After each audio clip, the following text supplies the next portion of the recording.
Berjumpa lagi dalam permenungan kita edisi Senin 25 Oktober 2021 dalam pekan ke-30 masa biasa.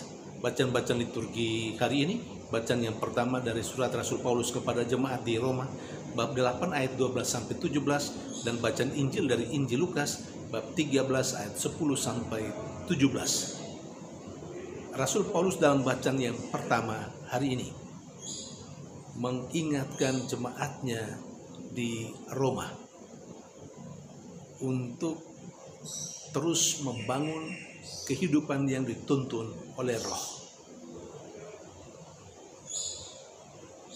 Siapapun yang membangun hidupnya dituntun oleh Roh, dia sesungguhnya harus mematikan keinginan kedagingan yang ada di dalam diri. Dia mematikan keinginan-keinginan daging di dalam dirinya sendiri. Di sisi lain, lebih jauh Rasul Paulus menegaskan kepada jemaat di Roma bahwa siapapun yang hidupnya dituntun oleh Roh adalah anak Allah. Artinya, siapapun yang hidupnya tidak dituntun oleh Roh, pasti dia bukan anak Allah. Lalu pertanyaannya, anak apa atau anak siapa? Yang bertentangan dengan Allah, saya kira semua kita tahu, yakni setan. Nah, yang hidupnya tidak dituntun oleh Roh berarti anak setan. Saudari dan saudara yang terkasih, apakah Anda mau Anda disebut sebagai anak setan? Pikirkanlah sendiri dan putuskanlah sendiri. Kalau kita mau supaya kita tetap menjadi anak Allah, maka mau tidak mau, suka tidak suka, hidup kita harus dituntun oleh Roh Allah sendiri, bukan dituntun oleh setan.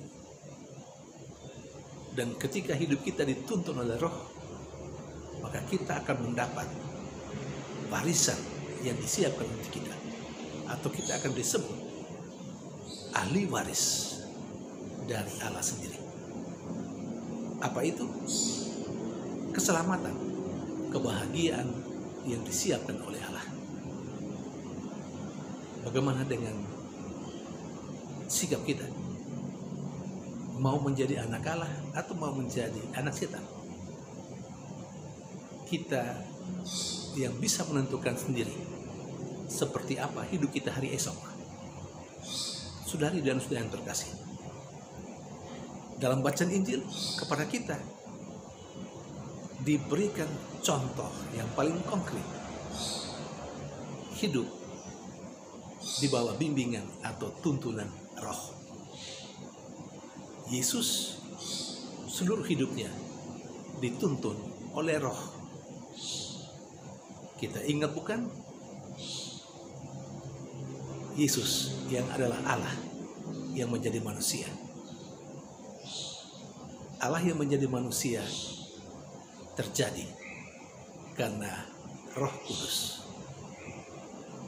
Roh yang menaungi Bunda Maria.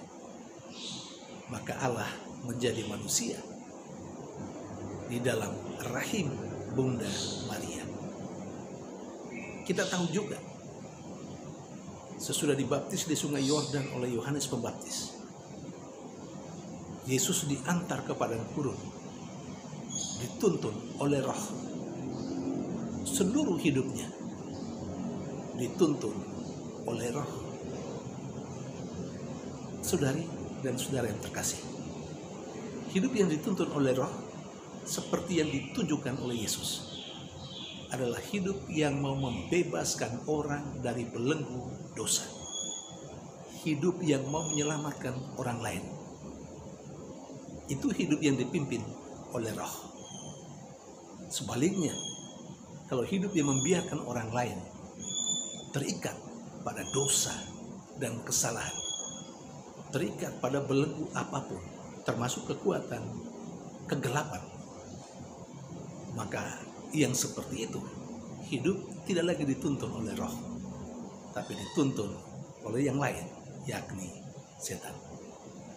Saudari dan saudara terkasih, kalau kita mengatakan bahwa kita atau hidup kita dituntun oleh roh, maka kehadiran kita selalu mau membebaskan orang dari belenggu dosa. Dan kata lain, mari kita hadir bersama orang lain dan membuat orang lain tidak melakukan dosa dan kesalahan. Atau kehadiran kita mau menyelamatkan orang lain dari sisi apa saja. Dari dosa, juga dari sakit penyakit dan penderitaan. Ketika kita melaksanakan itu sudah menunjukkan ciri hidup yang dibimbing oleh roh. Bagaimana kehidupan kita? Tuhan memberkati.